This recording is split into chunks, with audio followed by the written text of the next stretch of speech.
and again, I'm catching up on 157 days of UFC. You know, so I was actually out at sea with McGregor and Khabib. But on that note, do you think he tapped premature? Do you think there was he went to sleep.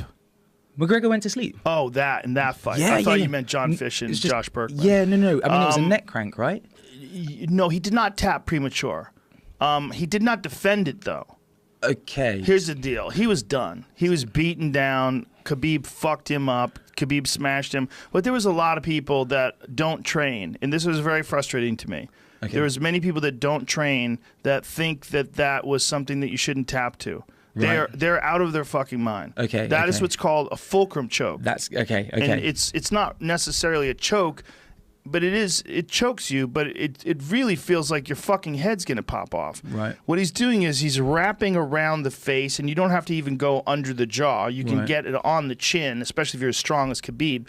Then you clamp your hands together, and you're pressing your forearm against his back. So you've got this, and you got the forearm against his back, and you're doing this. It's just levers. And your fucking head is just like... And Khabib is so strong. He's been grappling since he was a baby. Right. All of his muscles are designed to squeeze and crush and smash. And he gets a hold of your neck in that position, and he's got that forearm pressed against your back. See if you can find an image of the actual submission.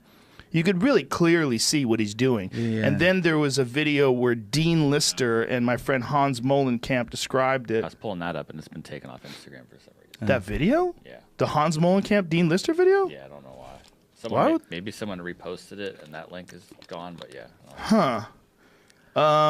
Did you check Dean Lister's? That's so weird. Wonder why anybody would take that down. Anyway.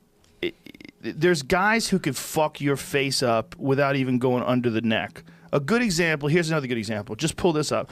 I got it. You got it? It's not the one from right after the fight, but he's still describing it. Okay. Oh, this is perfect. This is perfect. So Dean Lister, who's a world champion, Brazilian Jiu-Jitsu black belt, as legit as it gets.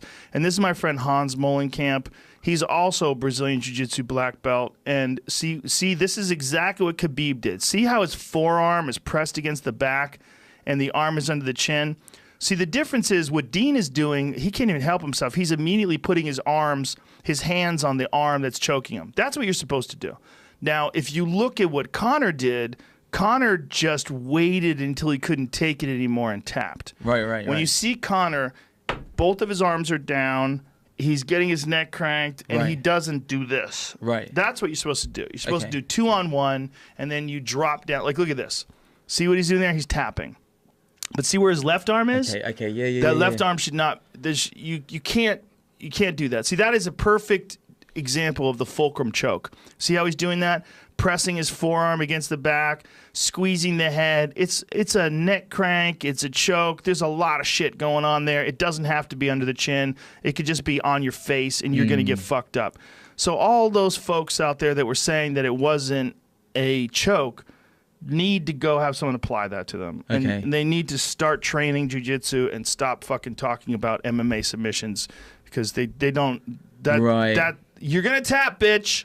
Don't say you're not going to tap. You're going to fucking tap. Now, not everybody's going to tap from that, because other people, unlike Conor, are going to be better at defending that. They're going to... Like, you get a hold of a world-class Brazilian Jiu-Jitsu black belt who's also an MMA fighter like Vinny Magalhães. He's going to grab a hold of that. He's going to defend properly. He's going to adjust. He's going to try to get out of that. Yeah. He might have to tap if someone gets him in it. I mean, people tap, but he's not going to just have one arm posted. That's just not the right way to handle it. But I think that's because Conor had eaten bombs. Well, I was about to ask. So that's all technical. Do you think so? There's that almost as a, I don't know, like a continuum. There's technical, which you've just, brilliant. And again, I should point out, again, I'm a complete layman when it comes to all mixed martial arts, but I find it fascinating, this adversity training aspect. So you were just saying he was eating bombs before that.